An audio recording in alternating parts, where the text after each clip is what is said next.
सीख लेना 2 मिनट में। हाँ, विच will cool, which cool will, क्या लिख दिया मैंने ये, विच, अरे यार थोड़ा पेन पेन यार, जेल पेन में मजा नहीं आता। क्या बोलते हो? सर हाथ गंदे होते हैं। हाँ, विच विल कूल फास्टर, पहला क्वेश्चन। और which will lose the heat eight, वो लिखना सही बन नहीं रहा है, ग्रेटर रेट। क्वेश्चन देख लीजिए, ये देखो पेन में, कल मैंने सोचा बार बार पेन लाने से अच्छा एक बार ही जरा पेन ले आता हूँ, तो मैं बहुत सारे ले आया। अब ये अपना टारगेट हो जाए, 2-3 महीने में चलेंगे पूरे पूरे ये। इसमें ये वाले भी हैं, एक पैकेट है पूरा, और ये है। जेल में मजा नहीं आया पर मेरे को, जेल पेन यार रुक रुक के सर ये चलते हैं साले। ट्रांसपेरेंट वाले तो हम भी सारे ला के रखते हैं। तुम लोग भी फेंको, लाओ, फेंको फेंको फेंको। ये अच्छे रहते हैं, वाकई में अच्छे रहते हैं यार, यही पेन में दम रहता है। देखो, अब इसमें फोटो कैसा बनेगा बच्चों, इसमें फोटो कैसा बनेगा? घर में आप लोग सब लोग घर में ना, एक काम करो, एक थाली ले लो। क्या सोचो, तो एक थाली ले लो 1 किलो की, और 1 किलो की सॉलिड स्फीयर ले लो। तो थाली कैसे बनेगी? थाली कैसी रहती है? थाली मतलब डिस्क। हाँ, इस तरह से रहती है कुछ कुछ। थोड़ा फोटो तुम जैसा भी बनाओ, बना लियो। क्या बोलते हो? तो ये ऐसी रहती है, और जो सॉलिड स्फीयर बनेगा, 1 किलो का सॉलिड स्फीयर कैसा रहता है? छोटा सा रहेगा ऐसा। So this is what a solid sphere. Both of them are rated what to same furnace. तो मान लो इसका टेम्परेचर 300 है, तो इसका भी 300 है। इसका सराउंडिंग टीएस है, तो इसका सराउंडिंग भी टीएस है। बच्चों क्या मास सेम है? बोलो, मास सेम है। यस तो सर। ये 1 किलो, ये भी 1 किलो, दोनों मटेरियल सेम है, तो दोनों की स्पेसिफिक हीट भी क्या होगी बच्चों?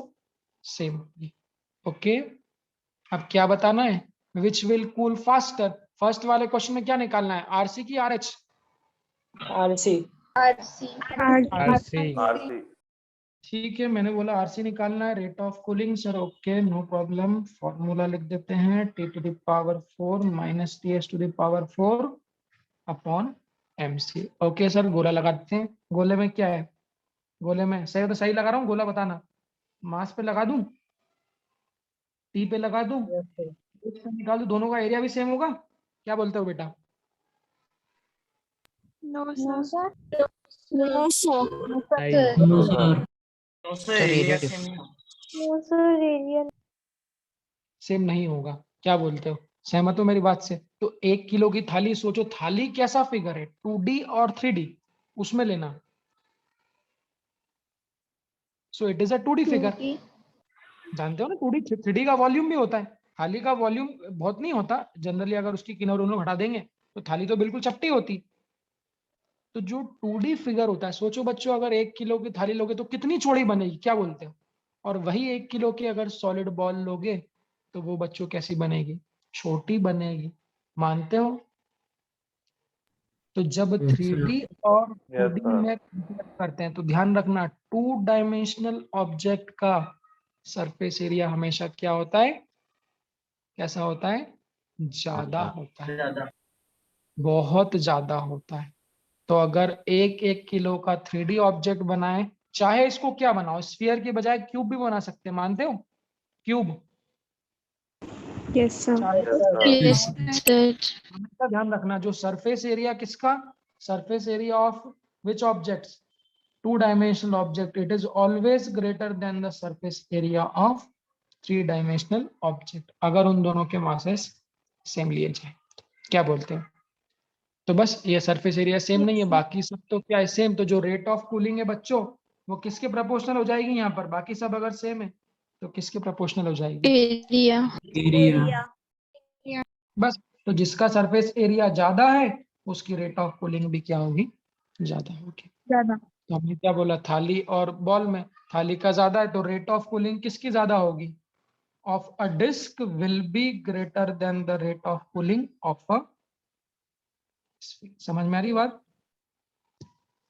देख लो, तो अगर आप दोनों को, थाली को भी 300 डिग्री पे गर्म कर दोगे और स्फीयर को भी 300 डिग्री पे गर्म कर दोगे, अगर दोनों को 300 डिग्री पे कर दोगे, तो चूंकि हमने क्या बोला, थाली का सरफेस एरिया ज्यादा है, तो थाली की रेट ऑफ कूलिंग भी क्या होगी, ज्यादा होगी। रेट ऑफ कूलिंग ज्यादा है मतलब it will cool faster, Faster.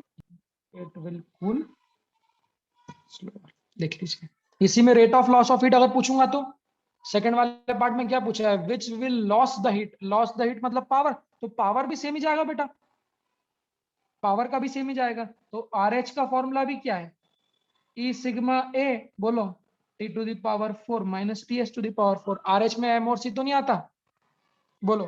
तो यहाँ पर भी सेम क्या है, टी सेम है, टी एस सेम है, तो जो rate of loss of heat है वो भी किसके प्रोपोर्शनल होगा, सरफेस एरिया के प्रोपोर्शनल होगा। मानते हो बच्चों?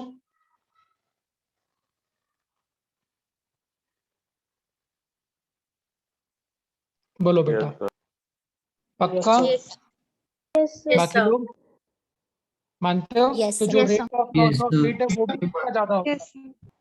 तो जो rate of loss of heat है वो भी ज्यादा किसका होगा, डिस्क का, कंपेयर टू स्फीयर। तो आंसर क्या लिखोगे यहाँ पे, आंसर क्या लिखोगे, सो डिस्क, आंसर क्या लिखोगे, disc will lose the heat at higher rate as compare to sphere. ऐसे क्वेश्चन टेस्ट में पूछूंगा, ध्यान रखना, मैं कौन का रेट ज्यादा है, कौन की रेट ऑफ कूलिंग ज्यादा है, तो वहां पे गड़बड़ नहीं होना चाहिए किसी से भी।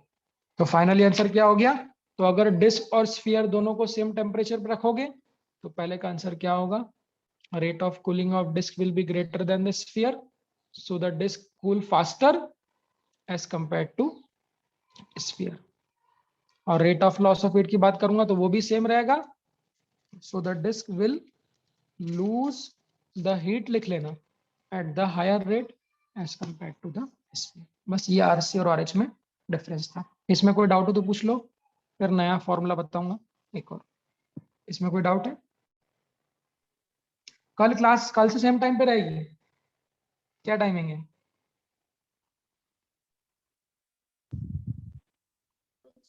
शाम को 7:30 AM। 7:30. 7:30। हाँ, कल से उसी टाइम पे रहेगी। एक अब नया पढ़ाना यार, पढ़ाऊं कि नहीं पढ़ाऊं नया? वो जो लोग छुट्टी पे हैं, उनका क्या होगा? अम्म, आते नहीं है यार बच्चे तो, क्या सब लोग शाम को। The recording है ना? हाँ रिकॉर्डिंग तो है, ये बात तो सही है तुम्हारी। रिकॉर्डिंग कहाँ देखते हैं सब बच्चे, दिक्कत रिकॉर्डिंग ये करना है। ही बंद कर दीजिए ना। हाँ यार, रिकॉर्डिंग में इसलिए करता हूँ कि यार कभी कुछ जेन्युइन बच्चे भी रहते हैं, सब लोग फर्जी नहीं रहते ना। कभी कभी कुछ जेन्युइन बच्चे भी आ जाते हैं बेटा, क्या उनकी तो मदद करनी पड़ेगी ना। सर कल मैं तो एब्सेंट थी पर नोट्स मिल गए थे तो नोट्स से समझ में आ जाता है। सब लोग को नहीं आता ना बेटा, भिन्न भिन्न प्रकार के बच्चे रहते हैं ना, जितने और आप बोल हर देते किसी। जाओ, जो छुट्टी लेने वाला है वो पहले बता दे और उसी दिन रिकॉर्डिंग करे फिर। अरे नहीं, ऐसा पॉसिबल नहीं रहता, हर दिन कोई ना कोई छुट्टी पे रहता है। आप स्टूडेंट की तो अपनी एक वो होती है ना जात, तो बच्चों की स्पीशीज में हर दिन कोई ना कोई गायब रहते हैं ये। सर आप ग्रुप में मत डालो रिकॉर्डिंग, जिसको होना वो आपसे मांग लेगा। हाँ यार देखो, सब मैं बताऊँ ना, हर चीज में घूम फिर के लॉस किसका है, एक बात मेरे को बताओ। चलो मैं तुम्हारे इतने पीछे पढ़ रहा हूँ कि रोज आओ बेटा क्लास में पढ़ो ये सब, इसमें किसका लॉस है, आपका कि मेरा? और हमारा हमारा. मेरे को तो पूरे पैसे मिल रहे हैं, तुम लोग आओ नहीं आओ मुझे क्या फर्क पड़ता है।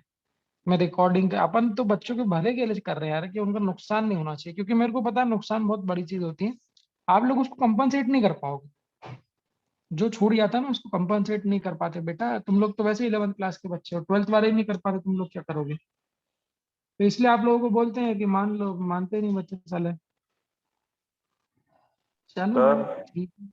हाँ सर लूज द हीट और कूल फास्टर सर एक ही है ना, क्योंकि हीट लूज करना मतलब कूल ही तो हो रहा है ना। थोड़ा सा, बस थोड़ा सा फर्क है, हल्का सा फर्क है ना, यही तो मैंने बताया कि लूज हीट और rate of cooling, rate of loss of heat और रेट ऑफ कूलिंग में थोड़ा सा फर्क होता है।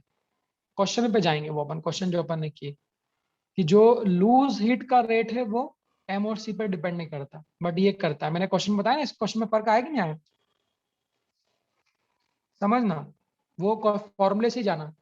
इस क्वेश्चन में फर्क आया था कि नहीं आया था? सर यहाँ पर दोनों की rate of loss of heat same थी, बट दोनों की रेट ऑफ कूलिंग डिफरेंट थी। ठीक है, सर मतलब Yes, हमारे sir. आजू बाजू जितने भी ऑब्जेक्ट्स हैं वो same amount of heat loss कर रहे हैं क्या? मतलब अगर एरिया को कंसिडर नहीं किया तो? नहीं देखो, ये वाला जो पॉइंट आपने सवाल पूछा है ना, मैं आप लोगों को क्या सजेस्ट करूंगा, इसको सिर्फ फॉर्मूले से देखो, इसको प्रैक्टिकल मत देखो। मतलब प्रैक्टिकल देख सकते हैं, उसमें कोई दिक्कत नहीं। जैसे कि फैजल ने पूछा कि sir rate of heat loss और रेट ऑफ कूलिंग सेम है क्या? मैंने बोला कि लगभग सेम है। अगर वो हीट लॉस कर रहा है तो वो कूल होगा, बट फॉर्मूले के अकॉर्डिंग ये बात सत्य है।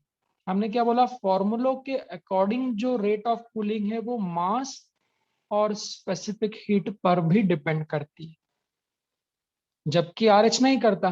तो ये इस चीज से समझ में आया, इस क्वेश्चन से भी समझ में आया कि इस क्वेश्चन में जो मैंने बताया उसमें क्या था कि ये सॉलिड स्फीयर और ये हॉलो स्फीयर दोनों सेम रेट से हीट लॉस करेंगे।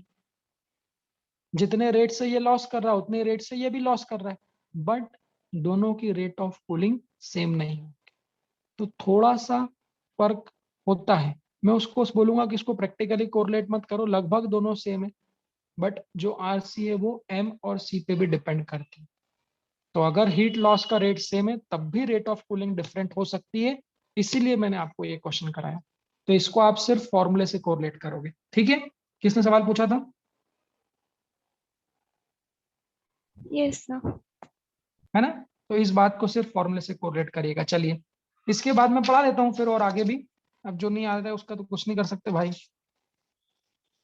सुनो बच्चों, इसके बाद आता है फिर न्यूटन्स लॉ ऑफ कूलिंग। इस चैप्टर का सेकंड लास्ट लॉ है, that is Newton's law of cooling. सब लोगों ने अपने अपने हिसाब से हाथ आजमाए थे, हाथ आजमाए। देखो, कॉपी पलटा के देखो, सबसे पहला लॉ कौन सा था रेडिएशन चैप्टर का? सबसे पहला लॉ कौन सा है बेटा? Kirchhoff's law. Kirchhoff's law. Kirchhoff's law. Kirchhoff's में देखो सब लाइन बाय लाइन चलते हैं, सब लाइन बाय लाइन चलते हैं। पहले एक आता है, फिर उसको दूसरा, फिर उसके काम को तीसरा आगे बढ़ाता है। तो किरचॉफ नाम के अपने भाई ने क्या बोला कि बॉडी सराउंडिंग से आदान प्रदान करती रहती है, लेव भी सही देव भी सही। उसको आगे किसने बढ़ाया? स्टीफंस ने। स्टीफंस ने बता दिया कि कोई बॉडी कितना पावर लॉस करेगी, कितना पावर गेन करेगी। उस पे से हमने क्वेश्चन बनाए। उसको फर्दर फिर आगे किसने बढ़ाया? न्यूटन्स लॉ ने। ठीक है, तो न्यूटन्स लॉ ऑफ कूलिंग क्या होता है, इस पे मैं आपको सिखाना चाहता हूं। तो बेसिकली कुछ नया नहीं है, न्यूटन ने स्टीफन का ही चुराया था। तो ये चोर है, इसने स्टीफन्स लॉ को ही मॉडिफाई किया, और स्टीफन्स लॉ को मॉडिफाई करके थोड़ा बहुत उसमें मैथमेटिक्स लगा दिया और अपने नाम से लॉ लॉन्च कर दिया। तो समझिएगा, न्यूटन्स लॉ कुछ नई बात नहीं, बट हाँ ये बात भी गलत नहीं है कि न्यूटन्स लॉ पे से भी मेडिकल में क्वेश्चन आते ही हैं। आपके प्रीवियस ईयर नीट में आप लोगों को मिलना ही, तो दोनों लॉ पे से मिलेंगे, स्टीफन्स पे से भी और न्यूटन्स पे भी, और बराबर मिलेंगे, जितने उस पे उतने इस पे, आप ये मानिए। So what is the Newton's law of cooling? सबसे पहले डेफिनेशन लिखें, सबसे पहले यस सर। डेफिनेशन लिखें। तो अकॉर्डिंग टू हिम, इसके अकॉर्डिंग क्या है? इसके according the rate of cooling, ध्यान देना, इसने भी रेट ऑफ कूलिंग का जिक्र किया है। स्टीफंस ने भी रेट ऑफ कूलिंग का जिक्र किया है, इसने भी रेट ऑफ कूलिंग का। इसके हिसाब से रेट ऑफ कूलिंग क्या है देखो। So according to him the rate of cooling of a body is directly proportional to the temperature difference between the body and the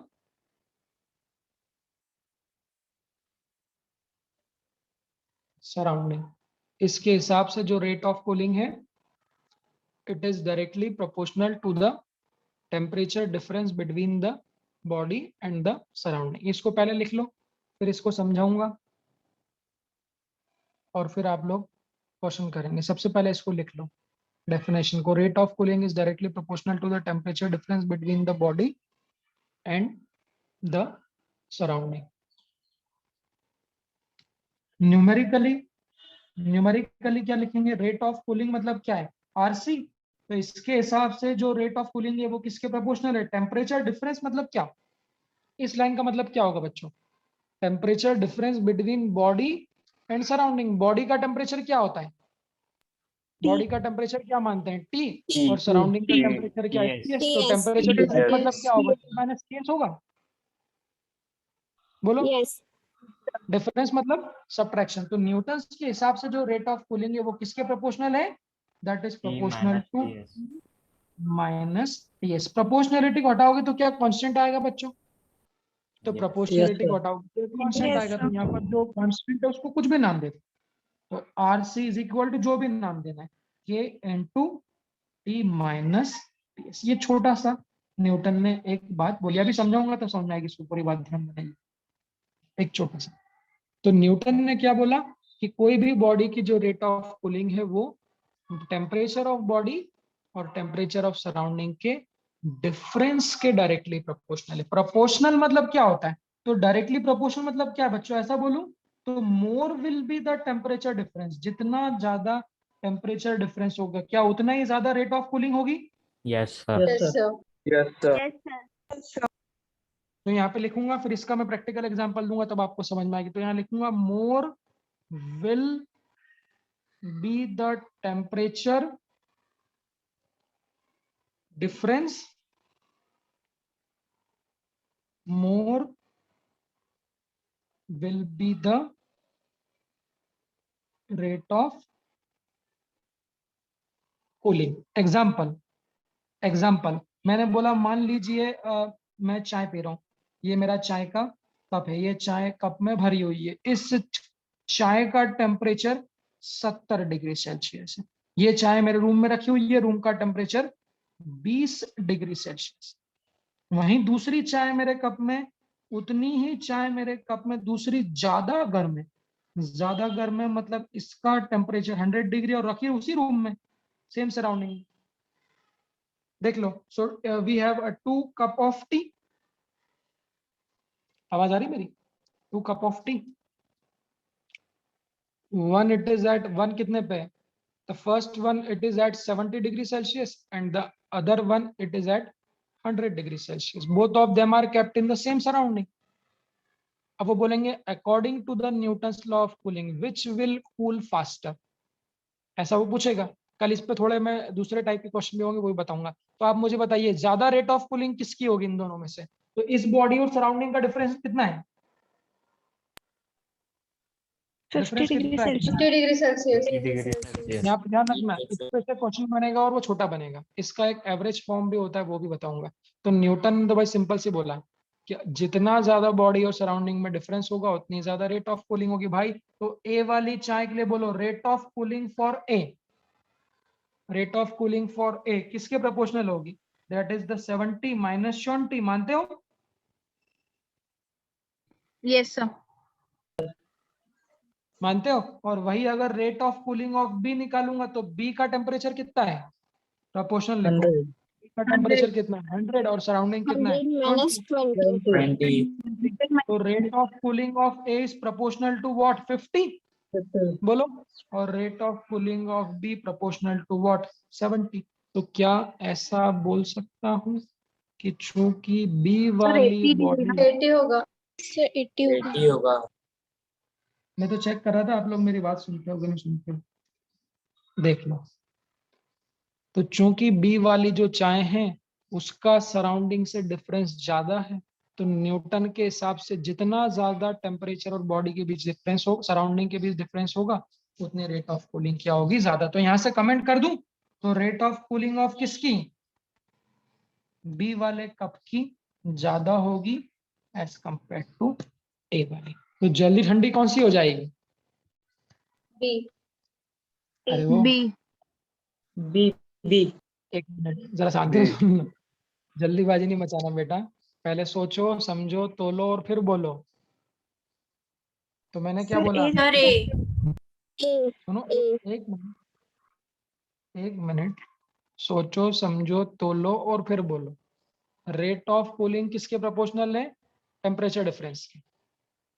जिसका टेम्परेचर डिफरेंस ज्यादा होगा उसकी रेट ऑफ कूलिंग ज्यादा होगी, इसमें तो कोई दिक्कत नहीं है। तो नहीं इसका सर। टेम्परेचर डिफरेंस 50 है और इसका टेम्परेचर डिफरेंस कितना है? 80 है। सहमत हो? इसका Yes, sir. Temperature difference Yes, sir. ज्यादा है तो रेट ऑफ कूलिंग ऑफ भी ज्यादा होगी, यहाँ तक तो कोई दिक्कत नहीं है। नहीं सर। अब बेटा हमने क्या बात करी थी अभी तक? क्या बात, वही तो बात चल रही। रेट ऑफ कूलिंग का मतलब क्या होता है? जिसकी रेट ऑफ कूलिंग ज्यादा है वो जल्दी ठंडी होगी कि धीरे ठंडी होगी? जल्दी ठंडी होगी। जल्दी। इसमें किसी को शक है? किसी को शक है कि अभी तक यही तो बात करी थी। तो विच विल कूल फास्टर? तो कूल फास्टर कौन? जिसकी रेट ऑफ कूलिंग ज्यादा होगी। तो चूंकि rate of cooling of B की ज्यादा होगी, निकाल ली। So B will cool what? Faster. Faster. Faster. And A will cool क्या? स्लोअर। इसमें कोई डाउट हो तो बताइए। तो मम्मी जब आपके लिए चाय दूध लाती है, दूध भी लाती है पानी भी लाती है, तो आप मम्मी को कह सकते हो कि मम्मी जिसका सराउंडिंग से टेम्परेचर डिफरेंस ज्यादा होगा उसकी रेट ऑफ कूलिंग भी ज्यादा होगी, तो वो जल्दी क्या हो जाएगी? ठंडी हो जाएगी। इसी पे तो हमारे हिंदुस्तान में एक कहावत भी है। एक कहावत सुनी होगी, जो लोगों को बहुत जल्दी गुस्सा, शॉर्ट टेम्पर्ड जो रहते हैं, एक कोरिलेट ऐसे ही कर रहा हूँ, शॉर्ट टेम्पर्ड लोग सुने कि नहीं सुने आपने? तो हाँ उस सर। कहावत Yes. में क्या बोलते हैं? उस कहावत में क्या बोलते हैं? जिसको बहुत जल्दी गुस्सा आता है, जिसका दिमाग बहुत जल्दी गर्म होता है, वो क्या हो जाते हैं? बोलते हैं ना, बहुत जल्दी गुस्सा आता है तो उसको बहुत जल्दी ठंडा भी हो जाता है। ऐसा मतलब एक देसी कहावत बोलते हैं ना कि बहुत जल्दी गुस्सा आ गया तो बहुत जल्दी ठंडा भी हो जाएगा। तो मैं इसको ऐसे ही कोरिलेट करता हूँ, जिसको बहुत जल्दी गुस्सा आता है उसका दिमाग बहुत जल्दी गर्म हो जाता है। क्या बोलते हो? Yes, sir. Yes, sir. बोल सकते हैं कि बोल सकते हैं? आप बताओ। तो जिसको बहुत ज्यादा गुस्सा आ रहा है मतलब उसका दिमाग बहुत ज्यादा गर्म हो गया। अब बहुत ज्यादा गर्म हो जाएगा तो सराउंडिंग से टेम्परेचर डिफरेंस बहुत बढ़ जाएगा ना। Yes sir. तो बस जिसका टेम्परेचर डिफरेंस सराउंडिंग से जितना ज्यादा होगा, न्यूटन के हिसाब से डिफरेंस बढ़ते जाएगा, तो रेट ऑफ कूलिंग भी बढ़ते जाएगी। रेट ऑफ कूलिंग बढ़ते जाएगी तो जल्दी ठंडा होगा। इसलिए वो बोलते हैं बेटा जल्दी ठंडा हो जाएगा, ज्यादा गर्म मत। और जिसको धीरे धीरे गुस्सा आता है वो लंबे समय तक चलता है। ऐसे ही कोरिलेट करने की बात थी, कहावत और मुहावरा था। तो इसको लिख लीजिएगा, this is called the Newton's law of cooling. फिर मैं कल के लेक्चर में इसको फिनिश कर दूंगा, जहां पर मैं न्यूटन्स और स्टीफन्स को कंपेयर कर दूंगा और इसकी हम लोग चर्चा समाप्त कर देंगे। लिख लेना इसको। हाँ भाई, हाँ भाई फैजल अली कुरैशी। सर लेकिन प्रैक्टिकली देखा जाए, एक अगर 100 डिग्री सेल्सियस का पानी है और एक 50 डिग्री का है, तो 50 डिग्री वाला जल्दी ठंडा हुआ। नहीं, अपन कल निकालेंगे, कल मेरे को समय तो दो। कल मैं बताऊंगा कौन कितने टाइम में कितना ठंडा हो जाएगा, वो भी निकालेंगे। कल का लिए इंतजार कर लो, ठीक है।